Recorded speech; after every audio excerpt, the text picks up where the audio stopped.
안녕하세요. 저는 경기도에 사는 40살 여자입니다. 드라마에서도 현실에서도 시어머니는 며느리들을 힘들게 하기 마련이죠. 하지만 저랑 저희 시어머니 관계는 그렇지 않답니다. 어찌 보면 믿기 힘든 얘기일 수도 있겠네요. 지독한 시월드에 시달리다 함께 탈출한 시어머니와 제 이야기 한번 들어보시겠어요? 저는 별로 행복하지 못한 어린 시절을 보냈어요. 어렸을 때 아버지가 술을 많이 드셨습니다. 매주 찌그러진 주전자를 버리고 새 주전자를 사와야 했으니 말 다 했죠. 엄마는 최악의 상황에서도 저를 잘 키우려고 애쓰셨지만 제가 고등학생이 되던 해 결국 아버지와 이혼하셨습니다. 엄마는 한창 공부해야 하는 나이인 저에게 많이 미안해 하셨어요. 가정을 지켜주지 못해서 미안하다고 하셨습니다. 하지만 저는 오히려 엄마가 하루라도 빨리 이혼하길 바라고 있었어요. 요즘 같은 세상에 이혼이 무슨 대수라고 자꾸 미안하다 그래요? 그런 인간한테서 벗어난 건 축하할 일이지 미안할 일이 아니라고요. 부모 이혼한 거 자식들한테 흠될 일 전혀 아니니까 걱정하지 마요. 저는 엄마가 미안해하지 않도록 꼭 잘 살아야겠다고 다짐했습니다. 열심히 공부해서 좋은 대학에 갔고 식품 영양학으로 대학원 공부도 마친 뒤 대기업의 연구직으로 입사했어요. 그리고 회사 후배인 3살 아래의 남편을 만나 결혼했습니다. 사실 연하보다는 기댈 수 있는 든든한 남자를 만나고 싶었어요. 하지만 남편이 워낙에 성품도 좋고 무엇보다 저를 굉장히 좋아했기에 결혼에 이르게 되었습니다. 문제는 남편 집안이었습니다. 남편 아버지는 교장 선생님으로 은퇴한 권위적인 분이셨어요. 남편네 삼형제는 아버지 앞에서 큰 소리도 내지 못하고 아버지가 설교를 하면 무릎을 꿇고 경청하더군요. 사실 진짜 조선시대에 사는 건 시어머니였어요. 시아버지는 60이 넘은 시어머니에게 아침마다 구첩반상으로 밥을 차리게 했습니다. 40년 넘게 이어져 온 그 집안의 전통이었어요. 집안에는 결혼 안 한 시고모까지 있었죠. 시부모에게 인사드리러 간 자리에서 무릎을 꿇고 앉았다가 피가 안 통하는 다리를 두드리며 제 현실을 실감했습니다. 솔직히 좀 도망가고 싶었어요. 시부모님이 저희 집이 이혼 가정이라는 것에 대해 대놓고 내색은 안 해도 별로 탐탁치 않아 하는 게 느껴지기도 했고요. 하지만 남편이랑 사이가 무척 좋았고 남편이 자기는 아버지랑은 전혀 다르다며 저를 설득했어요. 아버지 고집은 아무도 못 꺾고 우리도 그냥 그러려니 하고 사는 거야. 그냥 우리 집에 갔을 때만 조금만 맞춰줘. 집에서 내가 2배, 3배로 잘할게. 하지만 조금만 맞춰준다고 될 수준이 아니었어요. 그렇게 지독한 시집살이를 당한 시어머니가 저를 그냥 두셨겠어요? 저는 시댁에 갈 때마다 시어머니와 같이 꼭두 새벽부터 전을 부치고 나무를 묻혀야 했어요. 게다가 시고모님은 시어머니가 하는 일에 사사건건 꼬투리를 잡았습니다. 고기전은 부치못이 떨어지지 않게 얇게 잘 붙여야 한다고 했잖아요. 그리고 이 수건 말이야.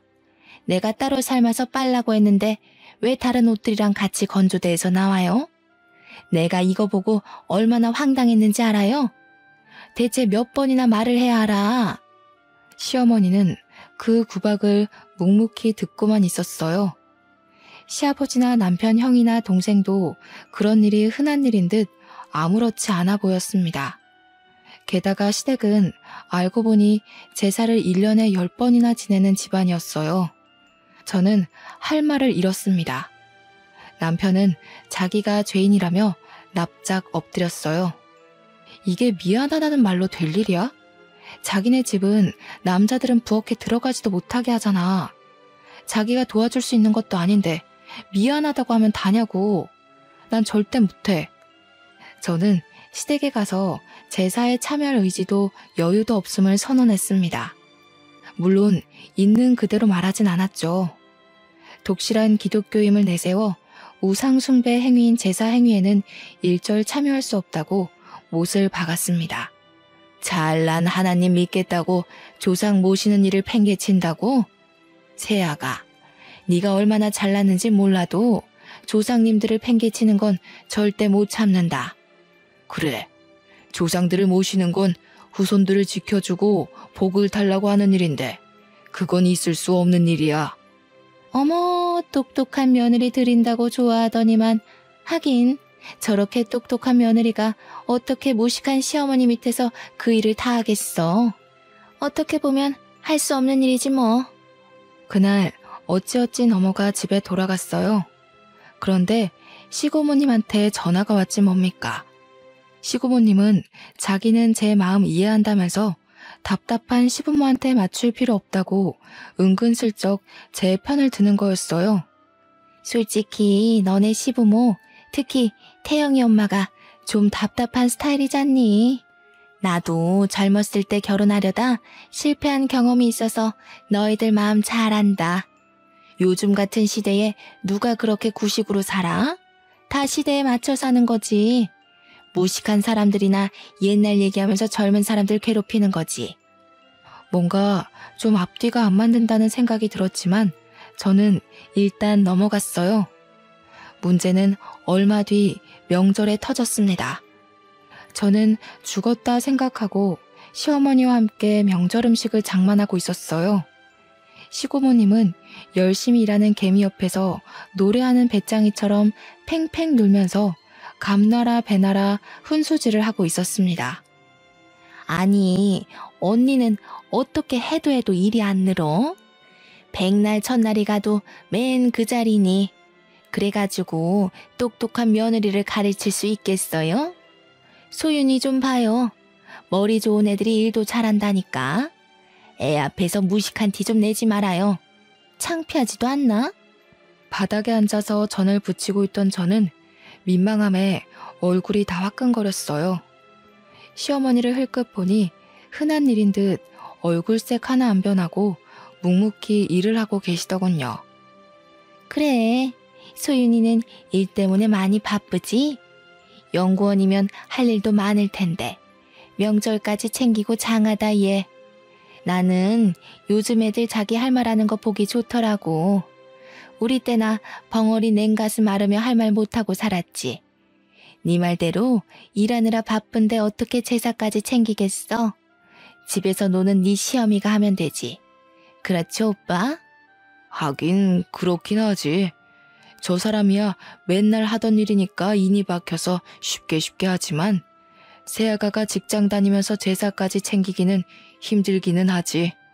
저기 어머니라고 쉬운 건 아닐 것 같은데 혼자 제사상 차리는 게 보통 일은 아니잖아요. 안 그래 여보? 아휴, 대영이가 그런 걸 어떻게 알아. 우리 집안은 예전부터 남자애들은 부엌 근처에 얼씬도 못하게 했어. 나도 막내가 되어나서 부모님이 얼마나 이뻐하셨는지 절대 손에 물 묻히는 꼴을 못 봤지. 그래서 나는 일은 하나도 할 줄 몰라. 그래도 누구랑 달리 공부는 열심히 했지 뭐. 집에 돌아가는 길에 내내 찜찜했던 전 남편을 붙잡고 말해봤어요. 시어머니가 시고모님한테 그렇게 당하는데 자식들은 왜 다들 보고만 있느냐고요. 남편은 그런 말을 처음 들었는지 깜짝 놀라더군요. 자기들은 엄마가 그런 취급을 받는 게 워낙 굳어져서 잘못됐다는 생각도 못했다는 거예요. 나이 60이 넘도록 시누이까지 모시고 살면서 시집살이 당한다는 게 말이 돼? 지금이 어떤 시대인데 남편은 물론이고 아들이 셋이나 있는데 다들 강 건너 불구경이고. 솔직히 어머니가 나한테 잘해주는 건 아니지만 그래도 그렇게 당하고 계시는 거 보기가 좀 그래. 제 말에 남편은 꿀먹은 벙어리처럼 가만히 듣고만 있었습니다. 그러다가 남편이 집안의 가부장적인 분위기가 얼마나 심각한지를 깨닫는 일이 있었습니다. 남편 집은 3층짜리 다세대 주택을 갖고 있었는데 시댁 식구들은 3층에 살고 아래층은 모두 새를 놓고 있었어요. 지하방에는 방글라데시에서 온 30대 초반의 남자가 살고 있었어요. 시부모님은 방글라데시 남자를 영 좋아하지 않더라고요. 피부색이 까만 것뿐인데 잘 씻지 않는 것 같다면서 대놓고 흉을 보곤 했습니다. 가까이 가면 냄새 나는 것 같다면서요. 왜 저렇게 안 씻고 다니는 건지 모르겠다니까. 저 방이 저렇게 해가 안 들고 퀴퀴하지 않았더라면 저런 애는 안 들였을 텐데. 냄새 나니까 웬만하면 안 돌아다녔으면 좋겠구먼. 왜 마당에까지 나와서 활개를 치는 건지 원. 그러게 말이야. 무슨 운동을 한다고 맨날 저러는데 들어가라고 해도 말도 안 듣고 무슨 자랑이 났다고 저렇게 냄새를 풍기는 건지. 다음에는 아무리 그래도 저런 애들은 들이지 말아요. 차라리 비워놓고 말지. 시꺼먼 애가 돌아다니는 거 볼 때마다 내가 깜짝깜짝 놀란다니까. 세아가, 너도 무슨 일 생길지 모르니까 웬만하면 가까이 가지 마라. 방글라데시 남자가 마당에 있을 때 시부모가 손가락질을 하며 쫓아내는 것도 몇 번 봤어요. 제가 다 미안하더군요. 전 그 사람이 지나가면 고개 숙여 인사를 건네곤 했습니다. 어쩐지 마음이 좀 짠하기도 하고요. 추석 때는 그에게 송편과 전을 좀 가져다 줬어요. 오늘 한국 명절인데 이거 한국에서 명절에 먹는 음식이에요. 입에 맞을까 모르겠지만 사람들 다 가족끼리 모이는데 방글라데시에 있는 가족들 생각나서 쓸쓸하겠어요. 가족들 두고 혼자 와 있는 게 힘들지 않아요? 고마워요. 힘들지 않아요. 가족들 돈 보내줄 수 있으니까 좋아요. 방글라데시에서 돈 많이 못 벌어요. 열심히 일하면 부자 돼서 가족들 행복하게 해줘요. 그러다 시어머니가 한밤중에 밖에서 서성이다 강도를 만나는 일이 생겼어요. 빨래를 제대로 나눠서 하지 않았다며 짜증을 내는 시누이 편에서 거드는 남편을 보고 시어머니가 마음이 상하신 거죠. 먹먹한 마음을 달래려 서성이던 시어머니는 강도에게 붙잡혀 카드 번호를 대라는 위협을 받았습니다. 밤늦게 퇴근하다 그 모습을 본 방글라데시 남자 아부가 그걸 보고 시어머니를 구해줬습니다. 아부는 남자에게 주먹을 날려 쫓아내고 놀라서 주저앉은 시어머니를 일으키고 부축해서 집에 데려다 드렸죠. 그 뒤로 아부를 보는 시어머니의 눈빛은 달라졌습니다. TV에 외국인들 사람도 죽이고 무서운 짓 하는 것만 나오니까 걔도 무슨 꿍꿍이가 있는지 늘 의심이 됐는데 옆에서 잡아주는데도 냄새는 하나도 안 나고 오히려 천사처럼 광채가 나는 것 같지 뭐니. 역시 사람은 겉으로 봐선 모른다니까. 맞아요, 어머니. 외국인 노동자 중에도 좋은 사람이 있겠죠. 우리나라 사람 중에도 착한 일 하는 사람, 나쁜 일 하는 사람 있잖아요. 시고모님이랑 시아버지는 그 일을 겪고도 전혀 달라지지 않았어요. 그러다 결국 일이 터지고 말았습니다. 시고모가 아침에 나와 운동하는 아부를 보고는 집의 마당에 있던 대야로 물을 뿌려버린 거였어요. 아부는 깜짝 놀라서 멍하니 쳐다보고 있는데 시고모는 빨리 안 들어가냐며 뺨까지 때리려고 했다고 해요. 마침 아침장을 보고 오다 그걸 본 시어머니가 깜짝 놀라서 시고모님을 말렸고요. 시고모님은 그런 시어머니를 밀어버렸습니다. 감히 나한테 명령을 하냐면서요. 하필이면 시멘트 바닥에 넘어지신 시어머니는 그만 팔이 부러지고 말았어요. 더 가관인 건 시아버지가 그 상황에서도 시어머니 편을 안 들고 시고모 편을 들었다는 겁니다. 하찮은 외국인 놈 편드느라 시누이를 화나게 한 시어머니 잘못이라면서요. 기가 막힐 노릇이죠. 시어머니도 드디어 폭발하고 말았습니다. 그게 어떻게 내 잘못이니? 불쌍한 애를 괴롭히는데 그럼 내가 그냥 가만히 있어야 하니? 네 아버지랑 고모는 어쩜 그렇게 한결같이 사람들이 매정에 빠졌니? 어려서 공부 못한 것도 서러운데 무식하다고 구박이나 받고. 에이구, 내가 죽고 나서나 정신들을 차리지. 어머니, 잘못하신 거 하나도 없어요. 진짜 고모님도 그렇지만 아버님도 해도 해도 너무하시네요. 팔 나으실 때까지 집에 들어가지 마시고 여기서 좀 쉬세요. 진짜 그래도 되겠어? 나는 너 바쁜데 괜히 불편하게 패 끼칠까봐. 시어머니가 돼가지고 잘해주지도 못하는데 일만 잔뜩 시키고. 내가 소윤이한테 미안하구나. 아니에요. 일은 어머니가 제일 많이 하시잖아요. 괜히 가서 무슨 일을 또 당하실지도 모르고. 여기서 쉬시는 게 저희도 마음 편해요. 그치 여보? 그리고 저는 남편에게 시아버지랑 시고모가 시어머니에게 사과하게 해야 한다고 말했습니다. 대체 시고모님이 시어머니를 다치게 하는 게 말이 되느냐고요. 남편도 엄마가 다친 걸 보고는 충격을 받긴 한 것 같더라고요. 제 말에 고개를 끄덕이며 제 아버지에게 전화를 걸었지만 소용이 없었죠. 남편 말에 따르면 시아버지는 시어머니에게 사과 안 하는 게 자기 자존심 문제라고 했다는 겁니다. 아버지의 말을 들은 남편은 더 생각이 많아졌죠. 그때 저희 엄마도 저희 집에 와서 얼마간 있기로 하셨어요. 엄마는 방문 요양보호사로 일하고 계셨거든요. 돌보던 환자가 입원해서 시간이 좀 생겼다고 서울 구경도 할 겸 저희 집에 와서 좀 있다가 가시기로 한 거였죠. 시어머니가 팔을 잘 못 쓰시니 요리도 마음대로 못 하시고 씻을 때도 어려움이 있었죠. 저희 엄마는 옆에서 시어머니를 많이 도와주셨습니다. 저희 엄마도 예전에 남편에게 당한 게 있다 보니 시어머니 일이 남일처럼 보이지 않는다고 하셨어요. 그렇게 두 분이서 가까이 지내시더니 같이 산책도 가시고 근처에 공연이 있다면서 같이 보러 가시기도 하더라고요. 아까 보니까 이번에 문화센터에서 효도 공연을 한다고 하던데 김영훈이가 온다 그러더라고. 김영훈? 김영훈이 이런 데로 온다고? 나는 별로 좋아하지는 않지만 어디 잘하나 한번 보러 가볼까? 두 분이서 공연을 보고 와서 어찌나 즐겁게 얘기들을 나누시는지요. 얼굴이 발갛게 상기되셔서요. 왜 진작에 좋은 공연에 데려가드리지 못했나 싶더라고요. 엄마랑 시어머니는 서로 신세 한탄도 많이 나누셨어요.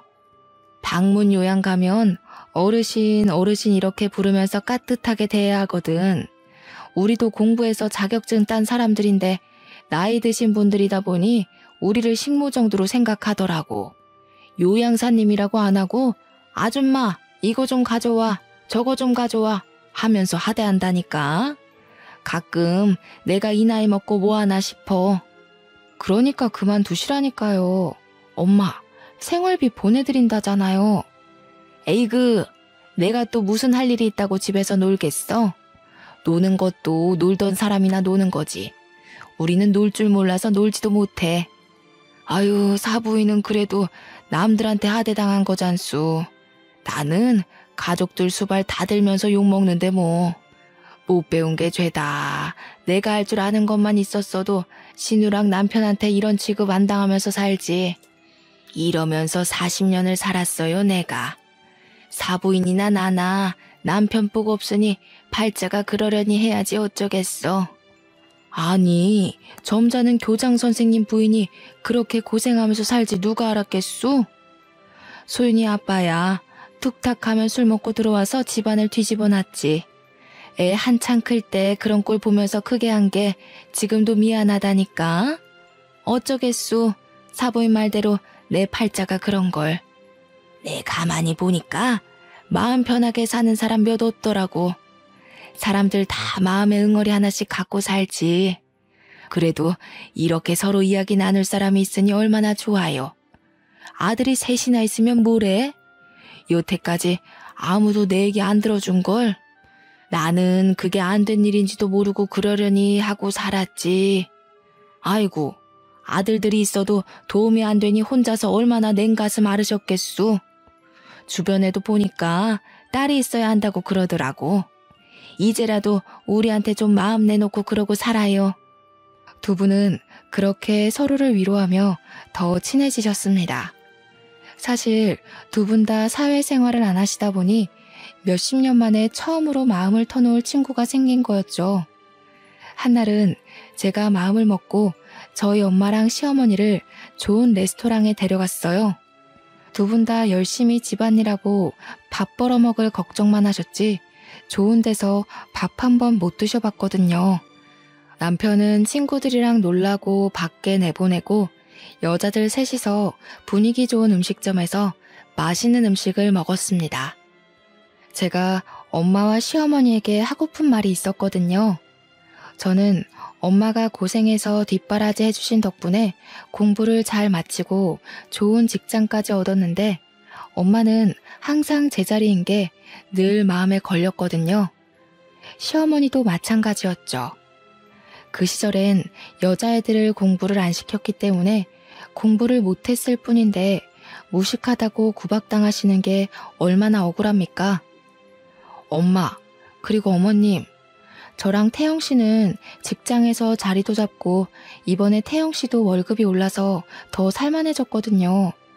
저희는 풍족하진 않아도 누릴 거 다 누리면서 컸는데 어머님들은 그러지 못하셨잖아요. 이제 자식들도 다 컸으니까 가족들 걱정일랑 조금 내려놓으시고 이제 자신들을 위해서 사셨으면 좋겠어요. 아이고, 우리가 이 나이에 무슨 욕심을 부리겠니? 너희들 잘 사는 모습 보고 손주 생기면 손주나 봐주는 낙으로 사는 거지. 두 분 다 저보다 훨씬 똑똑하시고 현명하신데 공부를 못하셔서 서름 당하면서 사시는 게 마음이 아파요. 저희가 도와드릴 테니까 검정고시 공부해 보셨으면 좋겠어요. 요즘엔 대학도 만학도 전형이라는 것도 있거든요. 형편상 공부를 못하셨던 고령자들한테 대학 입학 문턱을 낮춰서 공부할 기회를 주는 전형이에요. 저희 엄마는 이 나이에 무슨 공부냐고 하시는데 시어머니는 눈시울을 붉히고 아무 말씀도 안 하시더라고요. 제가 괜한 짓을 한 건가 싶었어요. 무시당하며 사는 것도 서러운데 제가 괜히 콤플렉스를 자극해서 마음 아프게 해드린 게 아닌가 해서요. 두 분은 결국 거절하셨습니다. 70이 다 됐는데 그냥 살던 대로 사는 게 좋다고 하시면서요. 시어머니는 별 말씀은 안 하시고 엄마 말에 고개만 끄덕이셨죠. 얼마 뒤 시어머니는 팔에 깁스를 풀기도 전에 시댁으로 돌아가셨어요. 아무리 그래도 집을 너무 오래 비우는 게 마음에 걸린다면서요. 그런데 며칠 뒤 시고모님한테 전화가 오는 게 아니겠어요? 시어머니가 없는 동안 시아버지랑 시고모님은 엄마 없는 아이들처럼 라면이나 끓여 먹고 집안은 엉망이 된 채로 살았습니다. 남편도 몇 번 집에 갔다가 학을 떼고 돌아왔죠. 다 큰 어른들이 어떻게 집안 꼴을 그렇게 하고 사냐면서요. 그게 그럴 수밖에 없는 게 모든 일을 다 시어머니한테 시켰으니 할 줄 아는 게 없을 수밖에요. 시아버지는 그제야 너는 어떻게 그렇게 할 줄 아는 게 없냐며 시고모님을 나무랐다고 하시고요. 그동안은 제가 시댁에서 오는 전화를 제대로 받지 않거나 바쁘다면서 금방 끊어버렸습니다. 시고모님은 저한테 전화해서 그동안 받았던 서름을 토로하는 한편 그 화를 시어머니에게 돌렸습니다. 며느리야, 내 말 좀 들어보거라. 너네 시부 말이다. 자기도 할 줄 아는 것도 쥐뿔도 없으면서 나한테 뭐라 그러지 뭐야. 요즘 세상에 여자만 일하라는 법 있어? 안 해본 건 전화나 똑같지 뭘. 네 시엄마도 그래. 그렇다고 2달 넘게 안 들어오는 게 말이 되니? 여자가 소박 맞고 싶어 작정한 것도 아니고. 고모님, 여자만 일하라는 법은 없으면 저희 어머님한테만 일 시키는 건 이상한 거 아닌가요? 그리고 어머님이 오죽하면 집에 안 들어가셨겠어요. 어머예, 나는 어릴 때부터 막내로 귀하게 자라서 집안일은 일절할 줄을 몰라요. 너네 시엄마는 내가 아주 정신을 차리게 일 시키고 있는데 뭐 세탁기 쓰지 말라고 다 손빨래 하라고 시켰어. 자꾸만 옷들을 섞어 빨아서 안 그래도 골치였잖니. 네? 세탁기를 못 쓰게 한다고요? 그래. 혼쭐이 나봐야 정신을 차리지 원. 안 그러면 손아래라고 시누이 무서운 줄 모르고 기어오르지 않니? 못 배웠으면 알아서 기는 맛이라도 있어야지. 무식한 주제에 제 주장은 다 챙기려고 하니 그게 문제지 뭐야? 무식한 사람 상대하는 우리도 피곤하다 얘. 너네 시엠이 집에 있을 때 너도 불편하지 않든? 아니요. 저희랑 또 저희 엄마랑 잘만 지내셨는걸요. 네가 아직 덜 당해봐서 그렇지. 손빨래하면서 정신 좀 차려보라고 했다. 어쨌든 집이 깨끗해지니까 살 것 같네. 말인지 방귀인지 알 수가 없었죠. 도대체 60년대도 아니고 세탁기를 일부러 못 쓰게 한다뇨. 세탁기가 여성들의 삶을 해방시켰다는 말까지 있는데 말이죠. 그날 저는 남편에게 말했습니다. 팔이 다 낫지도 않은 어머님한테 손빨래까지 시키며 시집살이를 시켰다는 게 말이 돼? 당신은 진짜 이런 걸 보고도 아무 생각이 없어? 솔직히 난 아무 생각 없었다는 당신도 무서워. 계속 이런 식이면 정말 당신이랑 사는 거 다시 생각해봐야 할 것 같아. 남편도 이번엔 충격을 많이 받은 모양이더군요. 방에 들어가더니 시아버지와 통화하는 소리가 들렸습니다. 아버지, 진짜 엄마한테 어떻게 그러실 수가 있어요? 엄마가 지금까지 아버지한테 얼마나 잘하셨는데요. 엄마 나이도 있으시고 몸도 성치 않으신데 그렇게 힘들게 일을 시키시면 어떡해요? 아버지가 말리셨어야죠. 아버지랑 고모랑 엄마한테 사과하셔야 한다고요. 하지만 시아버지는 치롱성이었어요. 네 엄마가 잘못한 거라면서 절대 본인들 잘못은 인정하지 않았죠. 평소 늘 온화하고 감정을 터뜨리는 법이 없는 남편도 결국은 분통이 터지고 말았습니다.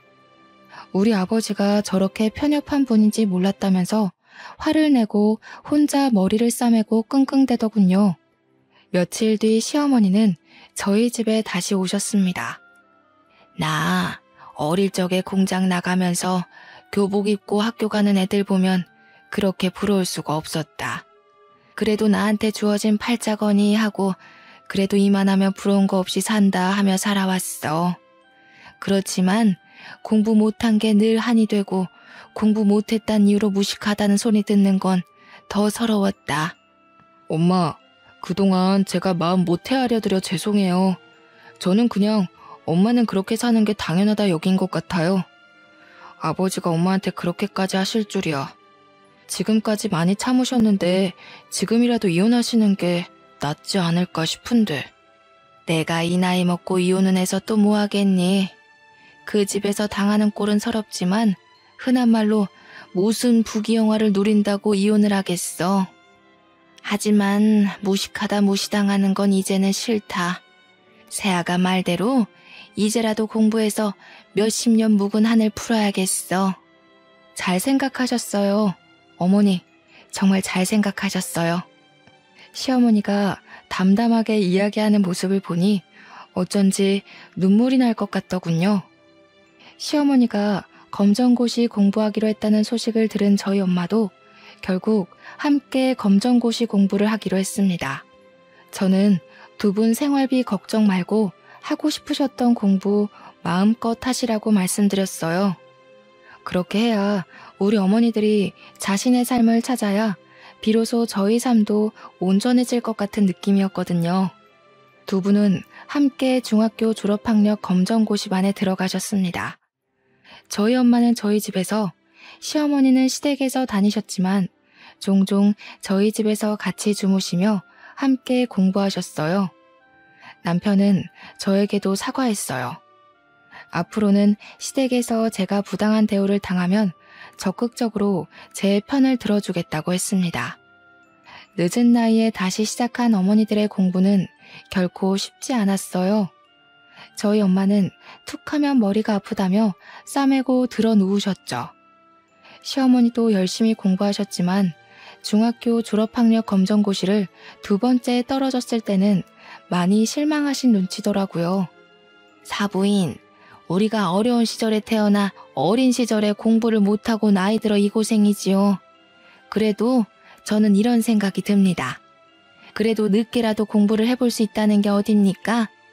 우리가 마지막까지 하늘 품고 가지 않게 자식도 저렇게 응원해주고 시간은 아직 많이 남아있잖소.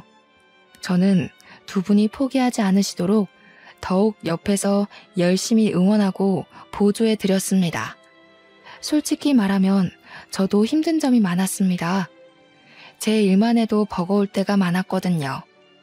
그래도 모르는 게 있다고 하시면 다른 일 다 제쳐두고 가서 알아들으실 때까지 설명해 드렸어요. 워낙에 공부를 안 하던 분들이시다 보니 처음엔 쉬운 개념도 잘 이해를 못 하실 때가 있었어요. 하지만 우리 어머니들이 누굽니까? 괜히 어머니는 강하다는 말이 있는 게 아니죠. 두 분은 포기하지 않았습니다. 중학교 검정고시에 합격하던 날 눈물을 흘리며 서로 부둥켜 안으시던 두 분이 생각나네요.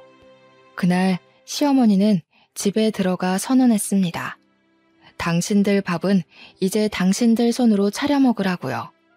시어머니가 그런 말을 했다는 걸 듣고 저는 정말이지 속이 시원했답니다. 있을 때 잘하라는 말은 저희 시아버지를 위해 있는 말이 아닐까요? 시어머니는 저희 엄마랑 둘이서 노래교실도 다니면서 더욱 즐겁게 지내게 되었어요. 반대로 시아버지랑 시고모님은 집에서 죽상을 하고 있다가 남편과 형제들에게 전화에 툴툴거리기 일쑤였죠. 한 번은 시아버지는 시어머니가 공부하러 나가는 게 고가웠는지 이것저것 꼬투리를 잡으시더군요. 저는 아침 일찍 어머니를 모시러 갔다가 그 싸움을 고스란히 구경하고 말았죠. 가정주부가 무슨 헛바람이 들어가지고 공부를 한다고 집안 살림을 내팽겨쳐? 당신이 공부해서 쓸 데가 어딨어? 내 삶을 찾겠다느니 헛소리만 잔뜩 해대고 쓸데없는 짓 하지 말고 하던 대로 살아. 바람만 잔뜩 들어가지고 남들 보기 창피스럽지도 않아? 하나도 안 창피해요. 여태까지 공부 못한 게 더 창피하죠. 공부해보니까 그렇수다. 한 번 못한 공부를 영원히 못하는 것도 아니고 한 번 주부라고 영원히 주부라는 법도 없어요. 당신도 한 번 남편이라고 영원히 남편이겠어요? 나도 지금까지 참을 만큼 참았으니까 당신이나 헛소리하지 마세요. 뭐야? 좋아, 그래. 100번 양보해서 공부하는 건 좋다 이거야. 그래도 집안 살림은 챙겨야 할 거 아니야. 사람이 자기 본분을 다하면서 하고 싶은 것도 해야지. 어떻게 하고 싶은 것만 하면서 사나? 당신 그렇게 근본 없는 여자였어? 당신 진짜 이런 사람 아니었잖아. 앞뒤는 맞게 살자 이거야 내 말은. 당신이랑 아가씨는 손이 없소 발이 없소. 당신도 은퇴했으면 그에 맞는 본분을 새로 찾아야지. 언제까지 나만 붙잡고 밥밥 그럴 거랍니까? 당신이랑 당신 동생이나 정신 차리슈. 그 나이 먹도록 제 밥숟갈 하나 못 놓는 거야말로 창피하지 않아요? 이 여자가 진짜 말이면 단 줄 알아? 진짜 보자 하니까 안 여자가 됐으면 남편 밥상 보고 잠자리를 살피는 게 본분이지. 어디서 남편한테 꼬박꼬박 말대답이야? 진짜 돌아버린 거야? 진짜 밥상 뒤집어 엎어지는 꼴 보고 싶어? 그때 시고모님이 없었으니 망정이지 거기에 시고모님까지 더해지면 시어머니가 부글부글 끓다가 폭발할 것 같더군요. 일은 엉뚱한 데서 터졌습니다. 잔뜩 골이 나서 속이 베베 꼬인 시아버지가 방글라데시 남자 아부에게 화풀이를 한 거였어요. 시어머니는 없고 배는 고픈데 시고모님은 옆에서 말만 많지 아무 도움도 안 되죠. 담배나 피우려고 나가신 겁니다. 그런데 아부가 쉬는 날이었는지 이불을 내다 마당에다 걸고 있는 걸 보신 거예요. 시아버지는 냄새나는 이불을 왜 거기다 거냐면서 아부에게 화를 내다가 급기야 손찌검을 한 거예요. 시아버지의 손찌검에 아부는 그만 윗니가 하나 부러지고 말았어요. 그걸 본 2층 세입자가 경찰에 신고했고 시아버지는 경찰서에서 남편에게 전화를 했습니다. 저희는 깜짝 놀라서 경찰서로 갔어요. 시부는 미간에 힘을 잔뜩 준 채로 입을 꾹 다물고 경찰서 의자에 앉아 있었습니다. 아부는 한쪽 얼굴을 붙잡고 있더라고요. 보니까 얼굴이 많이 부어 있더군요. 아부 괜찮아요? 미안해서 어쩌죠. 저희 시아버님이 요즘 마음이 많이 안 좋으셔서. 그래도 그러면 안 되는 건데 남편이랑 제가 대신 사과할게요. 정말 미안해요. 괜찮아요. 소윤 잘못 아니에요. 나 운동신경 좋아서 많이 안 다쳤어요. 내가 잘 막아서 이빨 하나만 부러졌어요. 저는 치료비는 물론 일하느라 치료받는데 지장이 없도록 합의금을 넉넉히 챙겨줘야 한다고 남편에게 말했어요. 그리고 제가 아버네 회사에 연락해 치료 때문에 회사를 못 나가는 것 때문에 잘리지 않도록 잘 부탁도 드렸어요. 시어머니도 시아버지에게 아부에게 사과하고 합의금을 넉넉히 챙겨주라고 말했어요.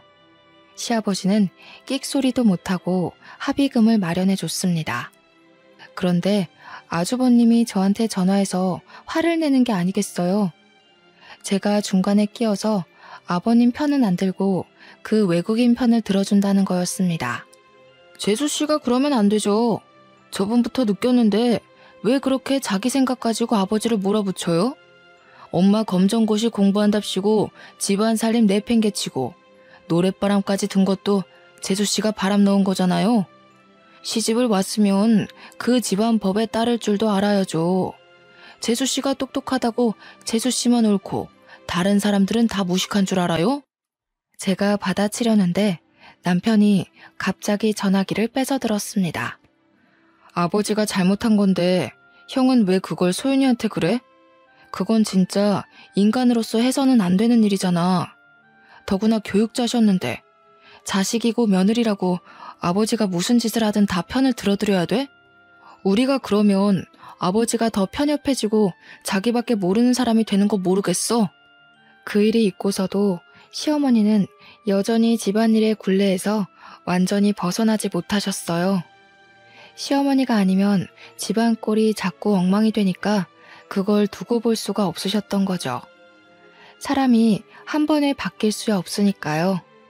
시아버지랑 시고모님 등살에 못 견뎌 하시는 시어머니를 저는 아예 저희 집에 와 계시도록 했습니다. 시아버지랑 시고모님, 아주버님까지 시어머니한테 다 늙어서 무슨 공부를 하냐며 하루가 멀다 하고 면박을 줬거든요.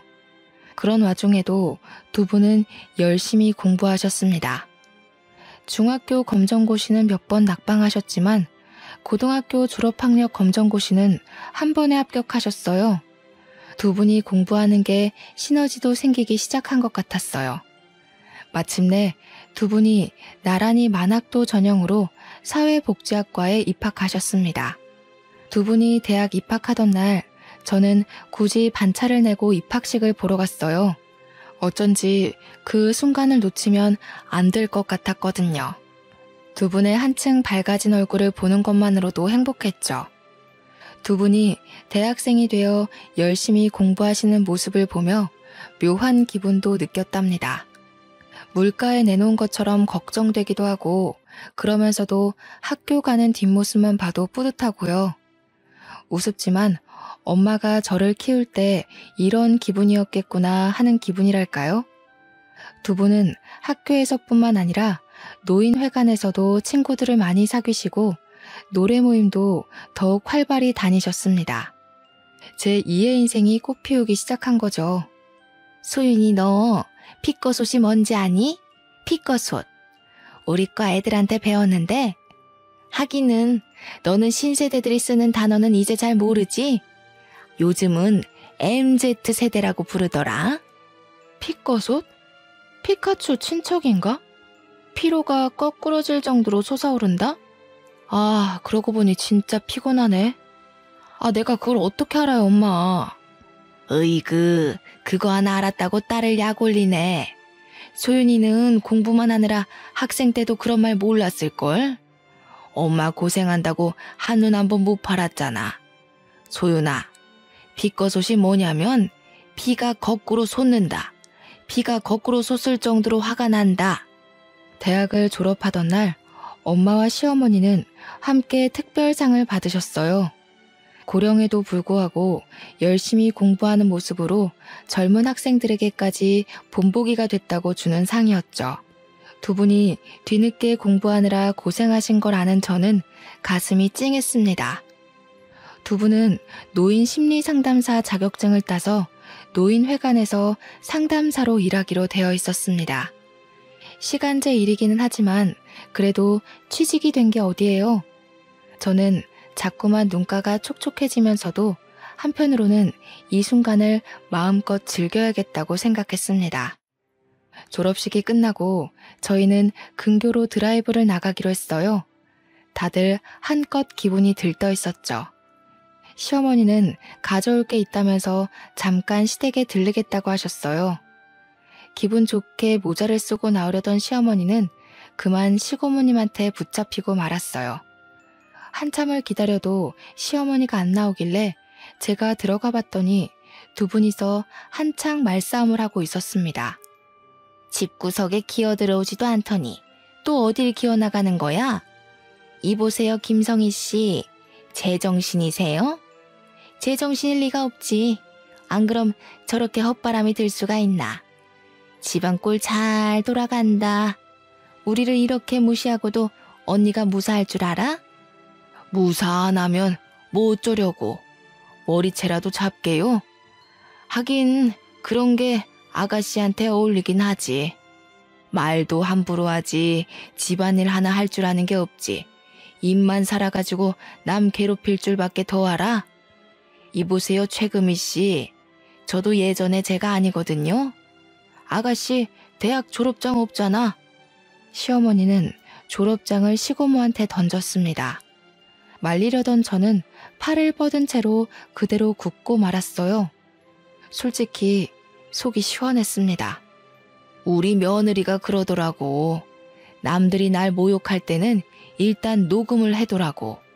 당신이랑 당신 오빠가 내가 공부하는 걸 갖고 미친 짓이라고 난리치면서 하루가 멀다 하고 욕한 거 다 녹음해놨어. 내가 멍청해서 가만히 있었던 게 아니라 위자료 적립하는 셈 치고 들었다 이거야. 뭐 위자료? 이 여편네가 돌아도 한참 돌았구먼. 위자료는 무슨 개코가 위자료야. 그리고 뭐 대학 졸업장? 참네. 이게 그렇게 대단해? 대학 졸업장만 있으면 뭐 칠푼이가 양반되는 줄 알아? 사람이 인간이 먼저 돼야지. 대학 졸업장 땄다고 하늘 같은 시댁 식구들한테 기어올라? 형편 어려워서 학교 못 다닌 거 가지고 무식하다 노래 부른 사람이 누군데. 근데 내가 공부해보니까 말이야. 진짜 무식한 게 뭔지 알아? 자기가 운이 좀 좋았던 거 가지고 남 깔아 뭉개는 거. 그런 게 진짜 무식한 거야. 이 무식한 여자야. 너희 잘난 오빠랑 둘이서 천년만년 라면이나 끓여 먹고 살으세요. 뭐야? 이 여자가 진짜? 시고모가 시어머니한테 달려드는 걸 제가 얼른 막아섰어요. 넌 또 뭐야? 그러고 보니 네가 이 사단의 원인 제공자지? 내년부터 잡아야겠다. 학교 좀 좋은 데 나왔다고 시댁 식구들을 우습게 보고 따박따박 말대꾸를 하질 않나? 하늘 같은 시고모를 제 아래로 보고 무시하질 않나? 처음부터 마음에 안 들었어. 이번엔 시어머니가 시고모를 막아줬어요. 거 험한 꼴 보지 말고 좋은 말로 할 때 빠집시다. 우리는 대졸자들끼리 좀 갈 데가 있어서. 나랑 같이 대학 졸업한 소연이 엄마도 밑에서 기다리고 있거든. 그치, 소연아? 네, 어머니. 좋은 날인데 예의를 모르는 분 때문에 망치지 말고 얼른 우리 갈 길 가요. 아, 그리고 고모님. 저는 문제의 원인을 제공한 게 아니라요. 문제를 시정한 것뿐이에요. 그 정도는 논리적으로 이해하셔야 하는데 이해가 잘 안 되시나 봐요. 당신 오빠 오면 이거나 전해줘. 시어머니가 시고모에게 두 번째로 던진 건 이혼 서류였습니다. 위자료를 받을 수 있게 소송 준비까지 잘 맞춰둔 뒤였죠. 그리고 저희는 계획대로 근교로 바람을 쐬러 갔습니다. 오리백숙을 맛나게 먹고 저수지 근처를 걷다가 시어머니는 말씀하셨어요. 뱃속에 아기도 있는데 그런 꼴 보게 해서 미안하구나. 나는 네 덕분에 지난 몇 년간 얼마나 행복했는지 모른다. 네가 없었으면 공부할 용기 같은 거 절대 못 냈을 거야. 네가 나한테 새 삶을 찾아줬어. 너한테 빚진 건 내가 아무리 갚아도 모자랄 것 같다. 아니에요. 저도 덕분에 얼마나 행복했는데요.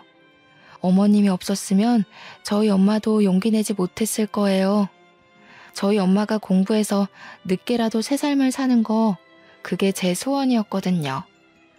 저만 어머님을 도운 게 아니라 어머님도 저를 도와주신 거예요. 집을 나온 시어머니는 저희 엄마와 함께 저희 옆집에서 같이 살기 시작하셨어요. 태어난 아기도 두 분이서 같이 돌봐주시고 저희 엄마는 노인정에서 만난 할아버지와 연애도 하신답니다. 시아버지는 지금도 종종 연락을 하지만 시어머니의 마음을 돌리기엔 역부족이죠.